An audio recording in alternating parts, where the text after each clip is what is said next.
One of the most heartening things for me watching that whole calendar year of 2018 and those away tours was the quality of the fast bowling. On previous occasions, India had gone abroad, played three fast bowlers, three seamers, but the quality of the third seamer was always a worry. And even if new ball bowlers did well, India started to concede the initiative. One of the reasons that India bowled really well across the tours of South Africa, of England and Australia was that each of the bowlers was pulling his weight. And I think India's emergence as a force, as a cutting-edge fast bowling side has so much to do with the arrival of Jasprit Bumrah. I remember when he was first picked for that test match in South Africa, some of us were looking at each other and saying, Bumrah, we thought that tour for him was just, let's find out how he goes in red ball cricket kind of tour. And since then, he's been majestic. He's taken 49 wickets in 10 test matches. I thought he was very good in South Africa. He was very good in England. And in Australia, he had everybody talking about him. He got 21 wickets in those 4 test matches. And every time Bumrah came on to bowl, you got the feeling there's a wicket coming somewhere. And how delightfully Bumrah has brought the essence of white ball cricket into red ball cricket too. To me, one of the memories of Australia was the slow ball Yorker that got rid of Sean Marsh and just the look on his face. So Bumrah's brought that cutting edge, but there have been a couple of other factors. For a long time, we thought Mohammed Shami was moody, he was temperamental. You didn't quite know what to expect with Shami, and then he's come on strong. There's still a temptation to call him second innings Shami, but look at what he has done since he's come along. He's got 40 or 47 wickets in 12 test matches.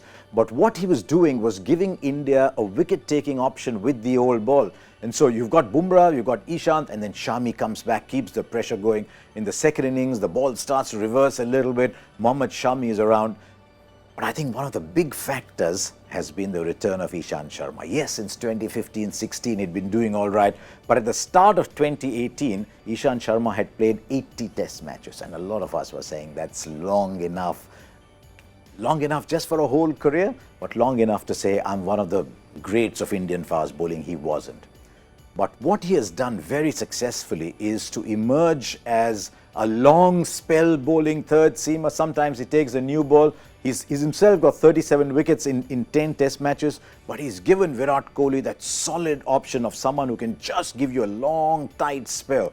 And so the combination of these three, Umesh Yadav has played the odd test match here and there, but the combination of these three has turned out to be potent. I thought in Johannesburg, in one of the greatest test matches that India has played, I thought India actually out-bowled South Africa. In England, India matched England.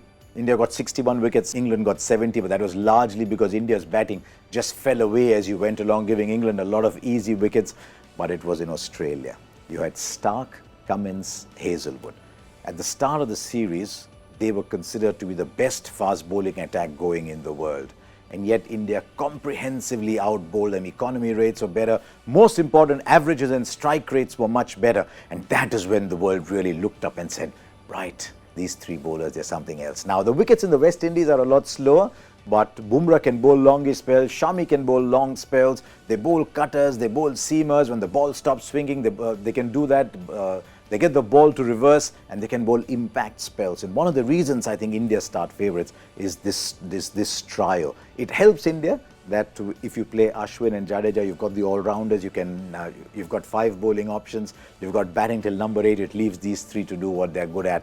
But for someone of my generation to see these three fast bowlers coming in and India providing a fast bowling edge is wonderful. Even though India now play a lot of matches at home, after this they play 5 test matches at home, I still think 3 fast bowlers is a cutting edge that India have hardly ever had in their history.